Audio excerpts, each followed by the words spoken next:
the thing with Spurs for me is that like I think you could go bar for bar Spurs and Manchester United, and in terms of overall squads, who's in a better position, because what United has that I do not believe Spurs has, I believe that United does have guys who could potentially be stars. And I say potentially because they're not always that. Like, of course, Bruno Fernandes is Bruno Fernandes. Spurs does not have a Bruno Fernandes. But, like, United also has Cunha and Mbumo. Both of those guys have the potential to be true stars in this league.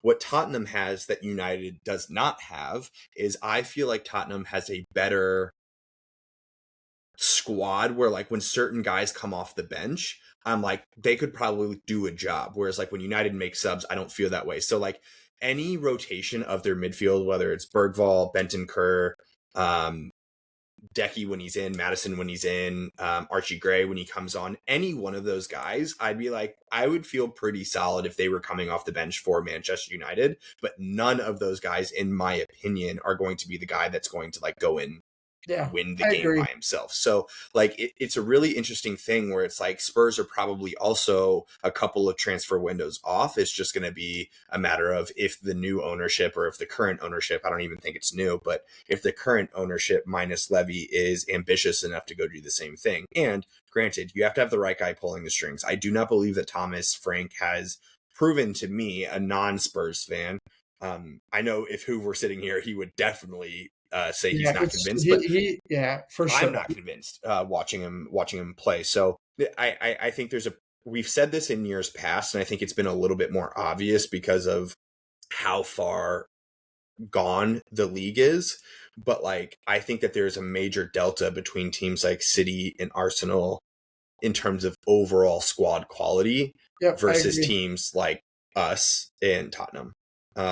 Chelsea is some weird mix of that, except defensively, like their center backs are all ass. I can go on a rant about them. It's just not like the money they spent. Yeah, they should have a better team for what they have. I just mean, like they should be competing for. Yeah, and not to say they may not go on a run here at the end of towards the end of the year and beat it, but like, dude, I would expect to have spent that money and to have like an Erling Haaland level player playing as my 9. Versus like a João Pedro who was like overly solid at Brighton. Yeah.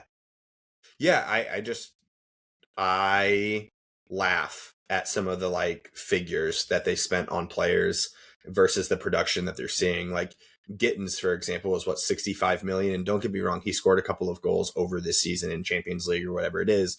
But like 65 mil for that is like not what it is. Or you combine that with like what they pay for Garnacho was like 50 45 50 whatever it was. It's astronomical. Yeah, it's crazy. Liam Delap same way, of course. He got a shoulder injury. I always say this, and it's like we don't need to go down a Chelsea rabbit hole here of like dogging on him, but it's like you spend that money on 2 players, like Neto should not still be your best winger. Yes, if that makes sense. Like Neto is, in my opinion, their best winger right now. When you spend 110 or 105, whatever you want to do, euros or dollars, whatever it is, that amount of money, you should have a new best winger, in my opinion, at least to go challenge for things. Yeah. It makes me laugh of like who's in their scouting department. Like they're willing to spend the money. So like if you're willing to spend the money, like it's just be a dog too, but he's just young. Like he's not going to go win you the Prem right now. Like no, he's not.